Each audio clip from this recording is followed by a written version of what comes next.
The Love of God. Detroit Tribune, February 21, 1894. The First Unitarian Church was crowded last night to hear Vivekananda. The audience was composed of people who came from Jefferson Avenue and the upper part of Woodward Avenue. Most of it was ladies who seemed deeply interested in the address and applauded several remarks of the Brahman with much enthusiasm. The love that was dwelt upon by the speaker was not the love that goes with passion, but a pure and holy love that one in India feels for his God. As Vivekananda stated at the commencement of his address, the subject was the love the Indian feels for his God. But he did not preach to his text. The major portion of his address was an attack on the Christian religion.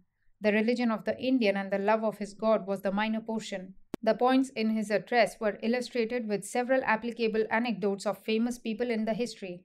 The subjects of the anecdotes were renowned Mughal emperors of his native land and not of the native Hindu kings. The professors of religion were divided into two classes by the lecturer, the followers of knowledge and the followers of devotion. The end in the life of the followers of knowledge was experience. The end in the life of the devotee was love. Love, he said, was a sacrifice. It never takes, but it always gives. The Hindu never asks anything of his God, never prayed for salvation and a happy hereafter, but instead lets his whole soul go out to his God in an entrancing love. That beautiful state of existence could only be gained when a person felt an overwhelming want of God. Then God came in all of his fullness. There were three different ways of looking at God. One was to look upon him as a mighty personage and fall down and worship his might. Another was to worship him as a father. In India, the father always punished the children, and an element of fear was mixed with the regard and love for a father. Still another way to think of God was as a mother. In India, a mother was always truly loved and reverenced. That was the Indians' way of looking at their God. Kananda said that a true lover of God would be so wrapped up in his love that he would have no time to stop and tell members of another sect that they were following the wrong road to secure the God and strive to bring him to his way of thinking. Detroit Journal.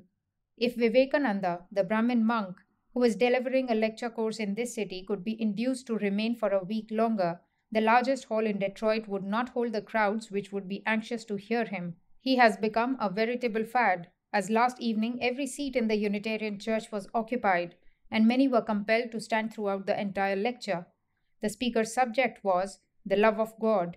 His definition of love was something absolutely unselfish, that which has no thought beyond the glorification and adoration of the object upon which our affections are bestowed. Love, he said, is a quality which bows down and worships and asks nothing in return. Love of God, he thought, was different. God is not accepted, he said, because we really need him, except for selfish purposes. His lecture was replete with story and anecdote, all going to show the selfish motive underlying the motive of love for God. The Songs of Solomon were cited by the lecturer as the most beautiful portion of the Christian Bible, and yet he had heard with deep regret that there was a possibility of their being removed. In fact, he declared, as a sort of clinching argument at the close, the love of God appears to be based upon a theory of what can I get out of it? Christians are so selfish in their love that they are continually asking God to give them something, including all manner of selfish things. Modern religion is therefore nothing but a mere hobby and fashion, and people flock to church like a lot of sheep.